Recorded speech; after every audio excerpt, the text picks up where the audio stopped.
ॐ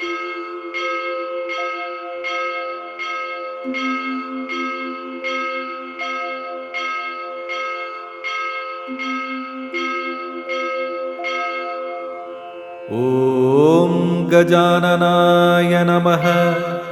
ॐ गणाध्यक्षाय नमः। ॐ विघ्नराजाय नमः। ॐ विनायकाय नमः। ॐ द्वैमातुराय नमः। ॐ द्विमुखाय नमः। ॐ प्रमुखाय नमः। ॐ सुमुखाय नमः। ॐ कृतिने नमः।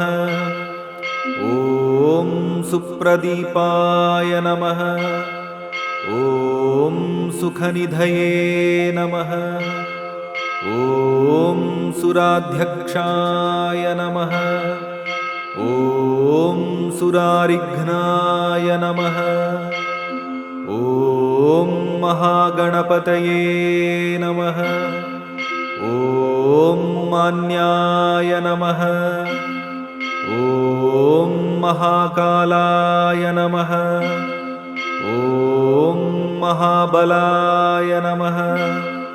ॐ हेरम्बाय नमः। ॐ लम्बजठरायै नमः। ॐ हस्वग्रीवाय नमः। ॐ महोदराय नमः।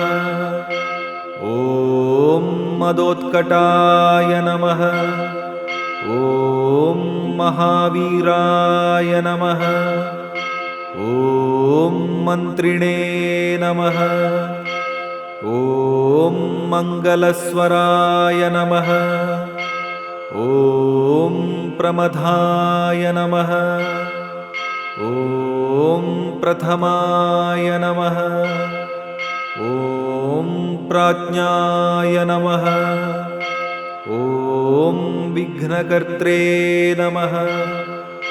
ॐ विघ्नहर्त्रे नमः। ॐ विश्वनेत्रे नमः। ॐ विराट्पतये नमः।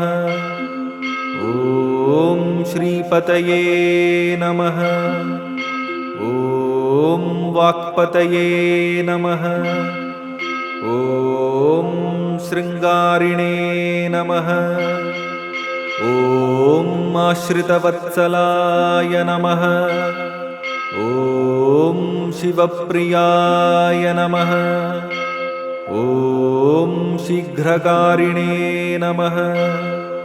ॐ शाश्वताय नमः। ॐ शिवनन्दनाय नमः। ॐ बलोद्धाय नमः। ॐ भक्तनिधये नमः। ॐ भावगम्याय नमः। ॐ भावात्मजाय नमः। ॐ महते नमः। ॐ मङ्गलदायिने नमः। ॐ महेशाय नमः। ॐ महिताय नमः। ॐ सत्यधर्मिणे नमः। ॐ सदाधाराय नमः। ॐ सत्याय नमः। ॐ सत्यपराक्रमाय नमः। ॐ शुभाङ्गाय नमः। ॐ शुभ्रदन्ताय नमः। ॐ शुभदाय नमः। ॐ शुभविग्रहाय नमः। ॐ पञ्चपातकनाशिने नमः। ॐ पार्वतीप्रियनन्दनाय नमः। ॐ विश्वेशाय नमः।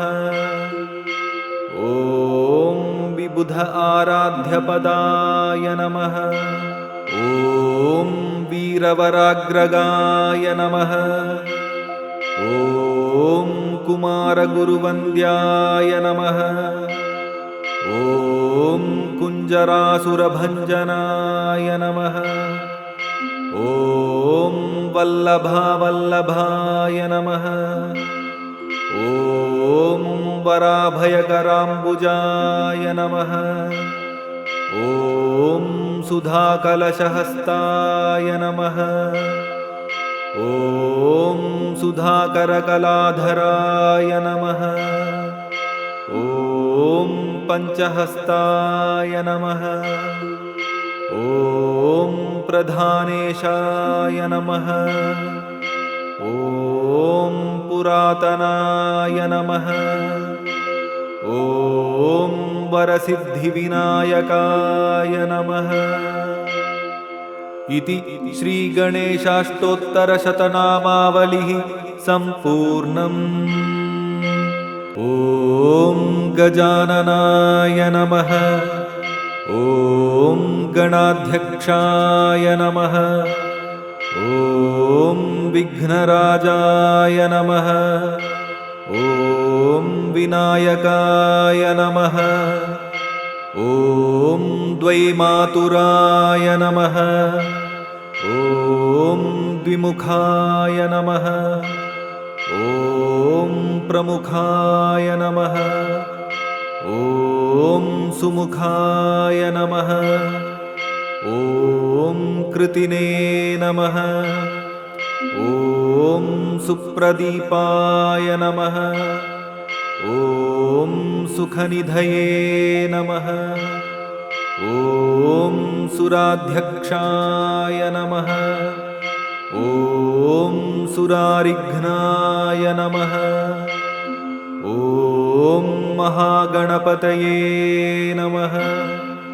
ॐ मान्याय नमः।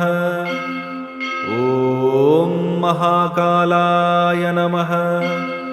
ॐ महाबलाय नमः। ॐ हेरम्बाय नमः। ॐ लम्बजठरायै नमः। ॐ हस्वग्रीवाय नमः। ॐ महोदराय नमः। ॐ मदोत्कटाय नमः। ॐ महावीराय नमः।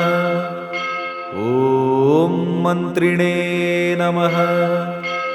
ॐ मङ्गलस्वराय नमः। ॐ प्रमथाय नमः। ॐ प्रथमाय नमः। ॐ प्राज्ञाय नमः। ॐ विघ्नकर्त्रे नमः। ॐ विघ्नहर्त्रे नमः। ॐ विश्वनेत्रे नमः। ॐ विराट्पतये नमः।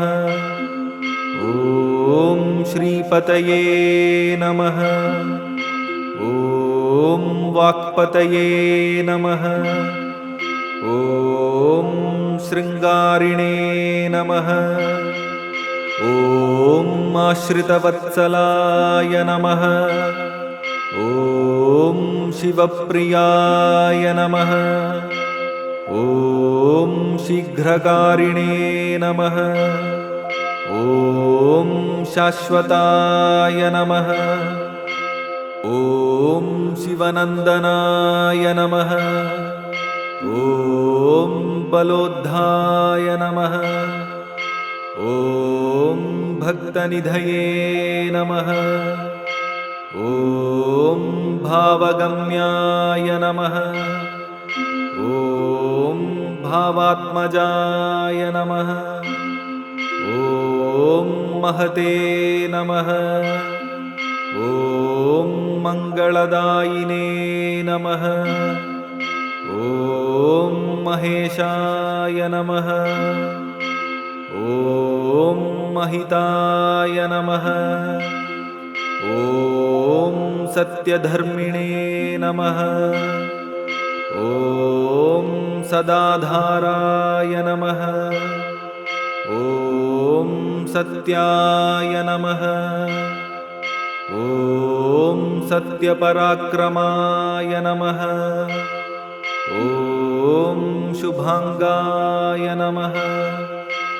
ॐ शुभ्रदन्ताय नमः। ॐ शुभदाय नमः। ॐ शुभविग्रहाय नमः।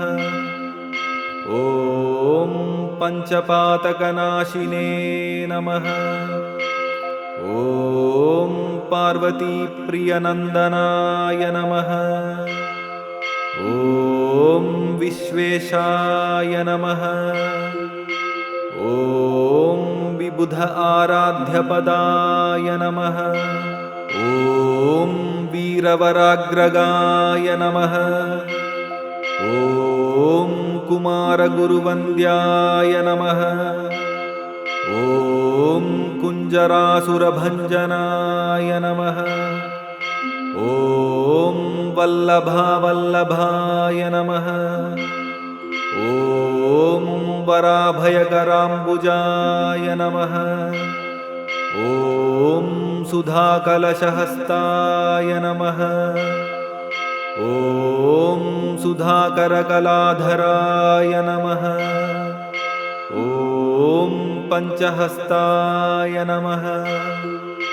ॐ प्रधानेशाय नमः। ॐ पुरातनाय नमः। ॐ वरसिद्धिविनायकाय नमः। इति श्रीगणेशाष्टोत्तरशतनामावलिः सम्पूर्णम्। ॐ गजाननाय नमः।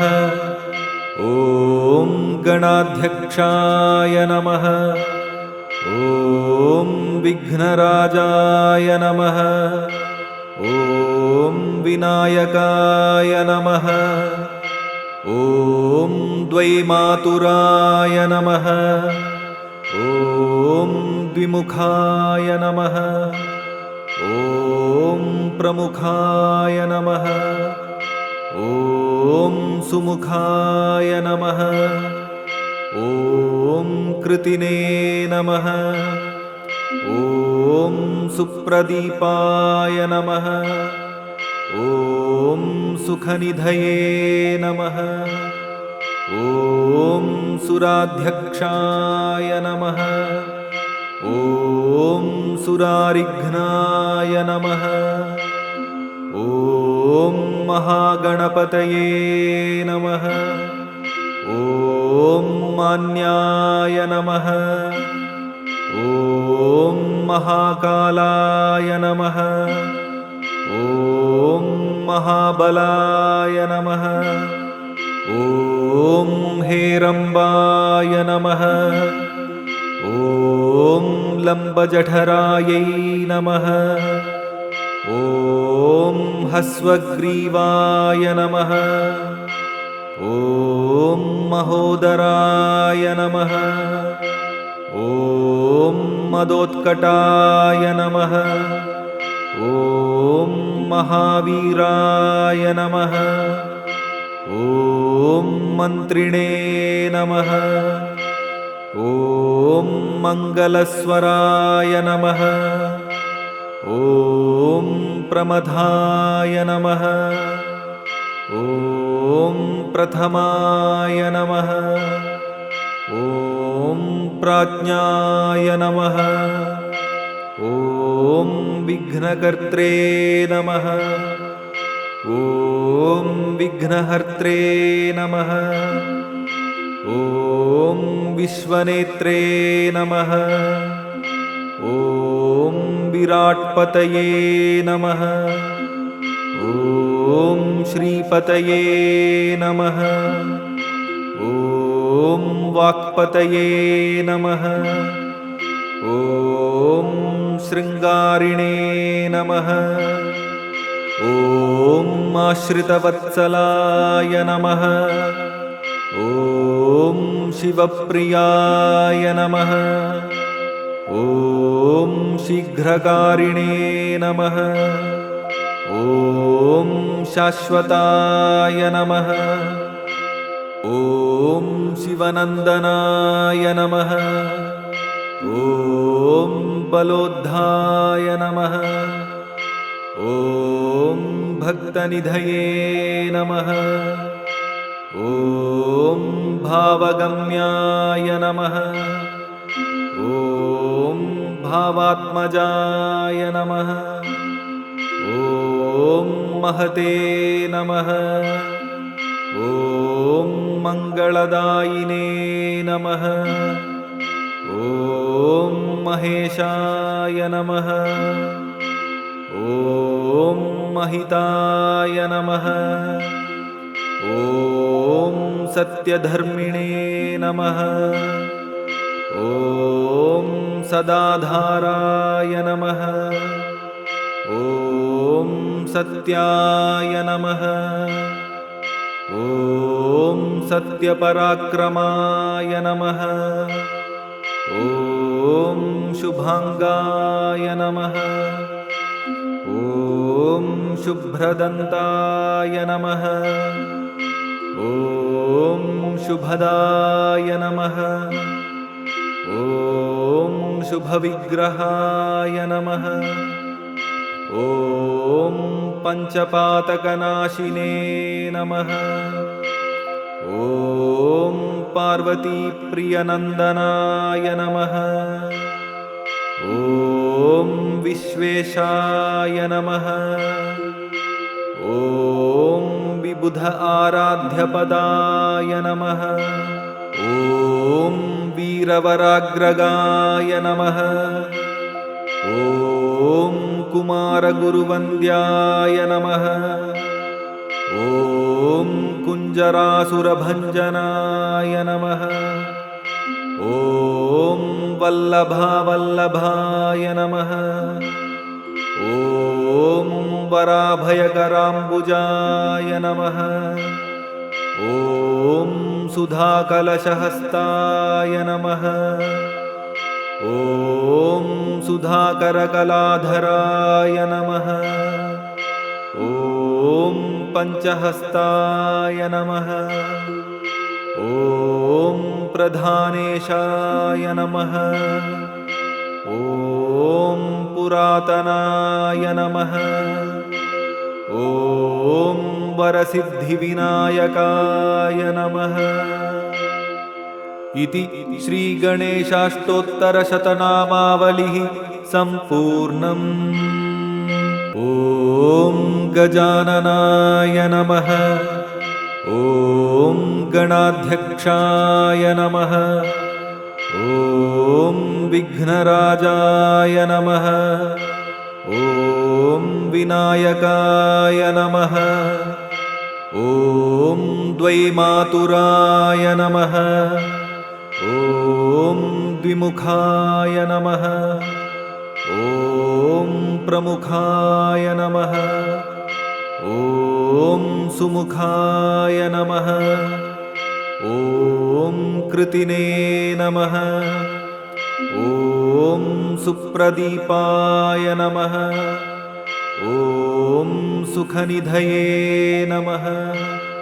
ॐ सुराध्यक्षाय नमः। ॐ सुरारिघ्नाय नमः।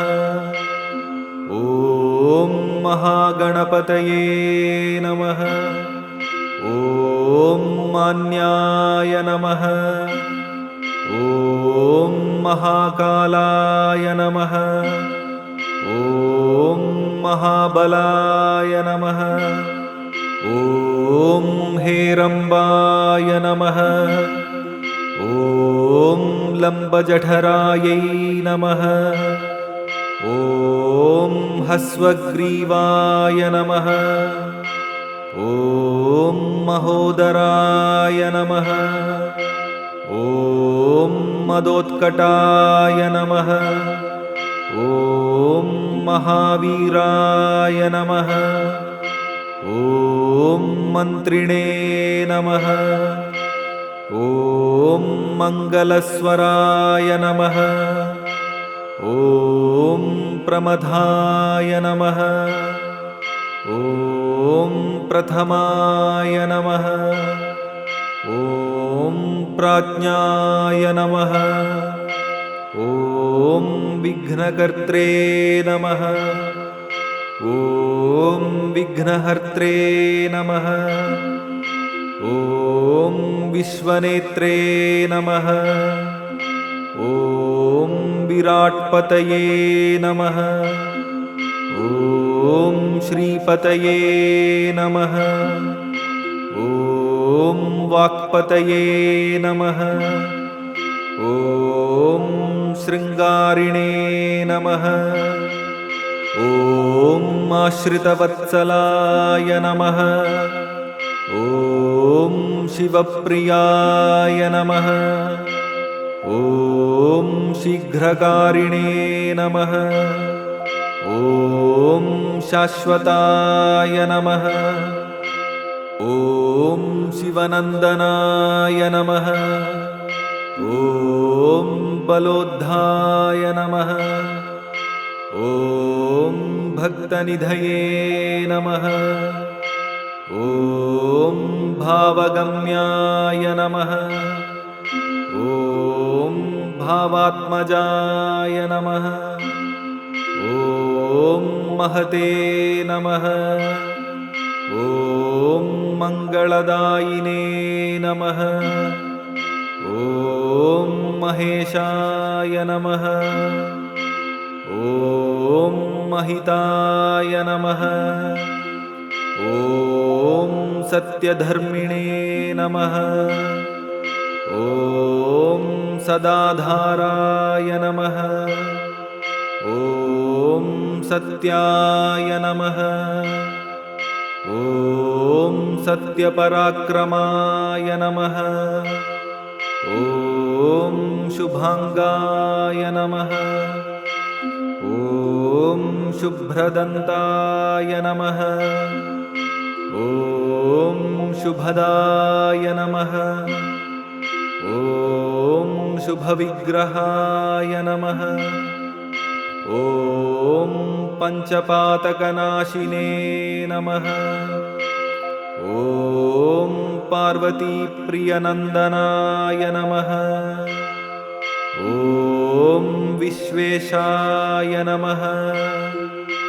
ॐ विबुध आराध्यपदाय नमः। ॐ वीरवराग्रगाय नमः। ॐ कुमारगुरुवन्द्याय नमः। ॐ कुञ्जरासुरभञ्जनाय नमः।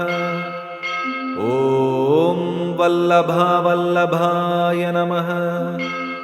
ॐ वराभयकराम्बुजाय नमः।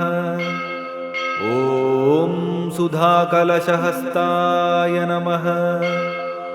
ॐ सुधाकरकलाधराय नमः। ॐ पञ्चहस्ताय नमः। ॐ प्रधानेशाय नमः। ॐ पुरातनाय नमः। ॐ वरसिद्धिविनायकाय नमः। इति श्रीगणेशाष्टोत्तरशतनामावलिः सम्पूर्णम्। ॐ गजाननाय नमः। ॐ गणाध्यक्षाय नमः। ॐ विघ्नराजाय नमः। ॐ विनायकाय नमः। ॐ द्वैमातुराय नमः। ॐ द्विमुखाय नमः। ॐ प्रमुखाय नमः। ॐ सुमुखाय नमः। ॐ कृतिने नमः। ॐ सुप्रदीपाय नमः। ॐ सुखनिधये नमः। ॐ सुराध्यक्षाय नमः। सुरारिघ्नाय नमः। ॐ महागणपतये नमः। ॐ मान्याय नमः। ॐ महाकालाय नमः। ॐ महाबलाय नमः। ॐ हेरम्बाय नमः। ॐ लम्बजठरायै नमः। ॐ हस्वग्रीवाय नमः। ॐ महोदराय नमः। ॐ मदोत्कटाय नमः। ॐ महावीराय नमः। ॐ मन्त्रिणे नमः। ॐ मङ्गलस्वराय नमः। ॐ प्रमथाय नमः। ॐ प्रथमाय नमः। ॐ प्राज्ञाय नमः। ॐ विघ्नकर्त्रे नमः। ॐ विघ्नहर्त्रे नमः। ॐ विश्वनेत्रे नमः। ॐ विराट्पतये नमः। ॐ श्रीपतये नमः। ॐ वाक्पतये नमः। ॐ शृङ्गारिणे नमः। ॐ आश्रितवत्सलाय नमः। ॐ शिवप्रियाय नमः। ॐ शीघ्रकारिणे नमः। ॐ शाश्वताय नमः। ॐ शिवनन्दनाय नमः। ॐ बलोद्धाय नमः। ॐ भक्तनिधये नमः। ॐ भावगम्याय नमः। ॐ भावात्मजाय नमः। ॐ महते नमः। ॐ मङ्गलदायिने नमः। ॐ महेशाय नमः। ॐ महिताय नमः। ॐ सत्यधर्मिणे नमः। ॐ सदाधाराय नमः। ॐ सत्याय नमः। ॐ सत्यपराक्रमाय नमः। ॐ शुभाङ्गाय नमः। ॐ शुभ्रदन्ताय नमः। ॐ शुभदाय नमः। ॐ शुभविग्रहाय नमः। ॐ पञ्चपातकनाशिने नमः। ॐ पार्वतीप्रियनन्दनाय नमः। ॐ विश्वेशाय नमः। ॐ विबुध आराध्यपदाय नमः।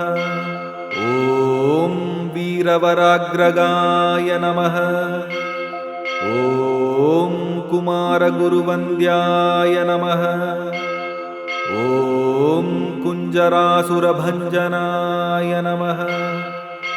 ॐ वल्लभावल्लभाय नमः। ॐ वराभयकराम्बुजाय नमः। ॐ सुधाकलशहस्ताय नमः। ॐ सुधाकरकलाधराय नमः। ॐ पञ्चहस्ताय नमः।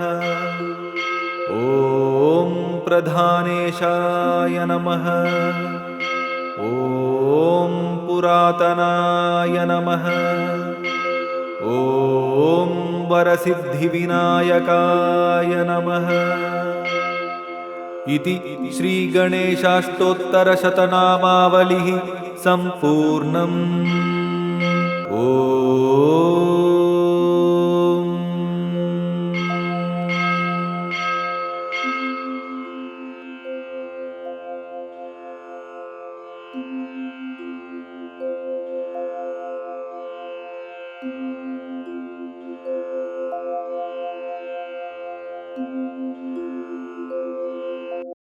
एकदन्ताय विद्महे वक्रतुण्डाय धीमहि तन्नो दन्ती प्रचोदयात्।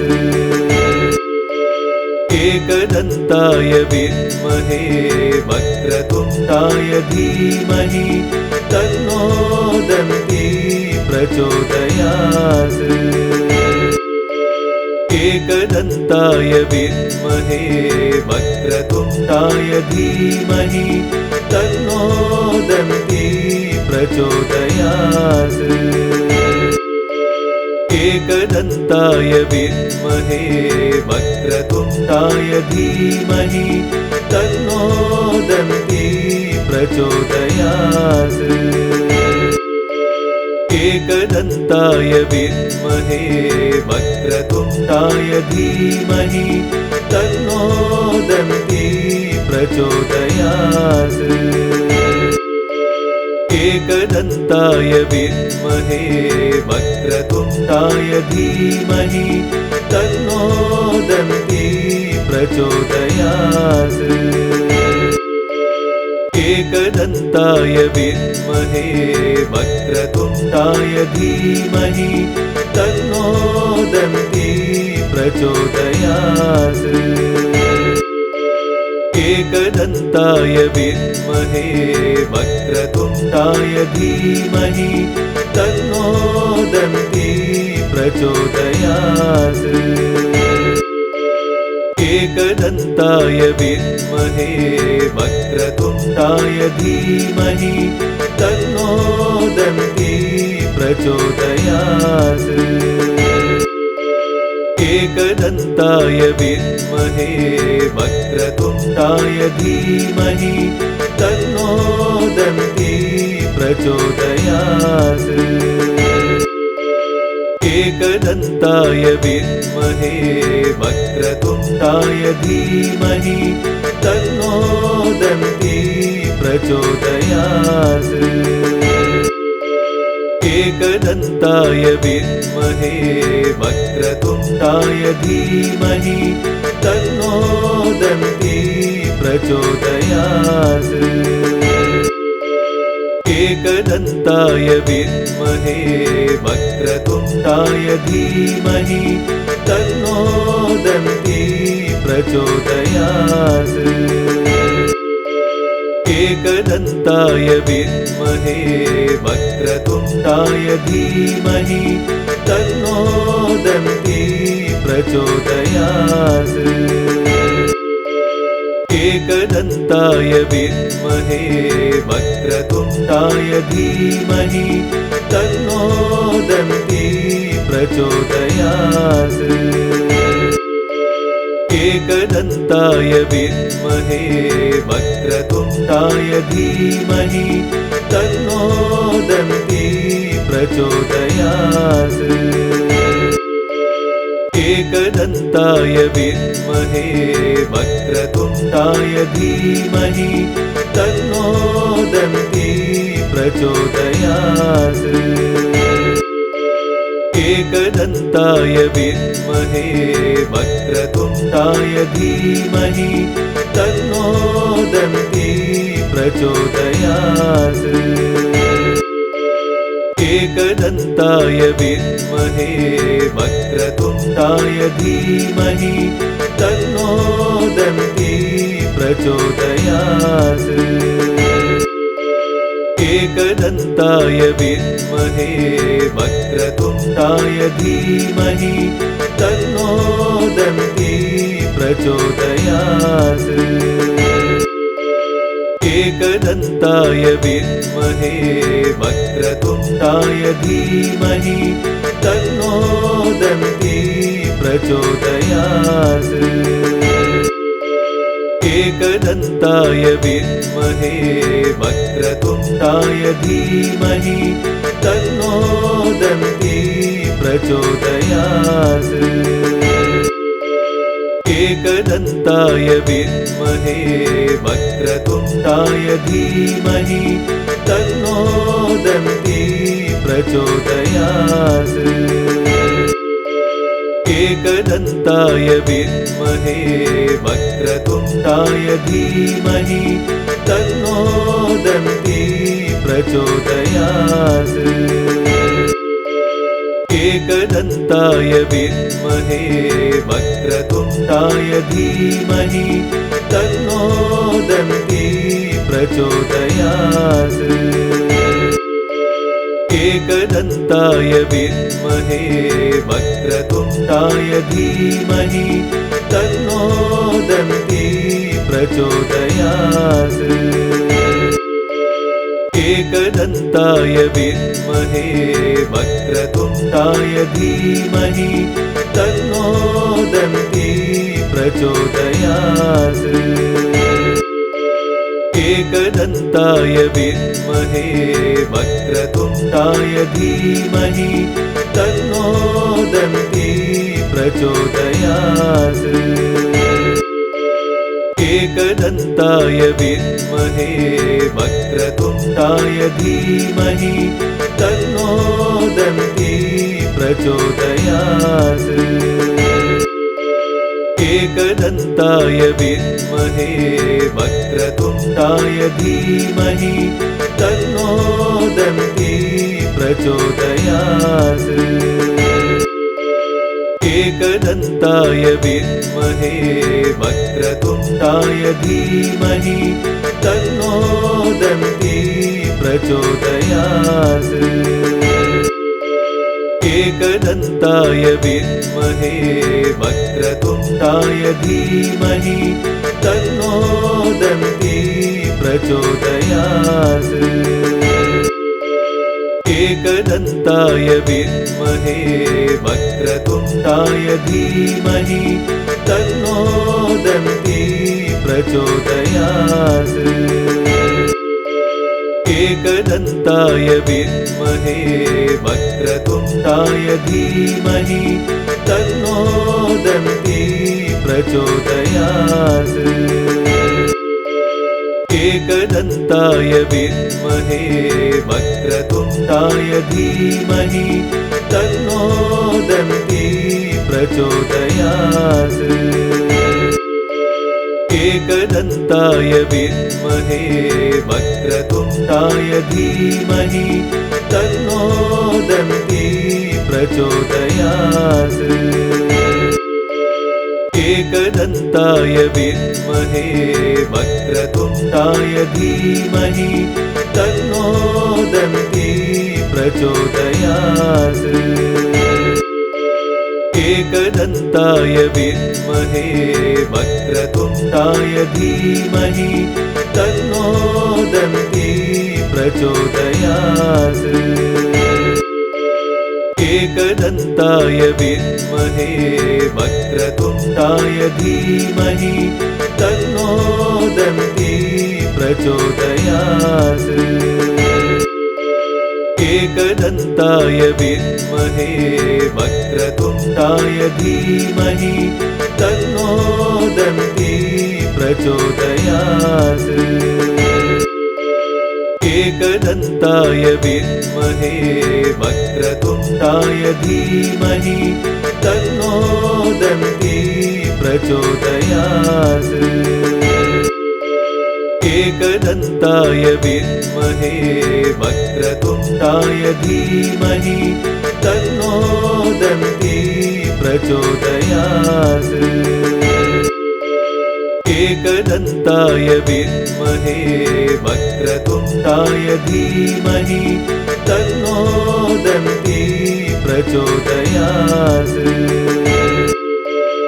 एकदन्ताय विद्महे वक्रतुण्डाय धीमहि तन्नो दन्ती प्रचोदयात्।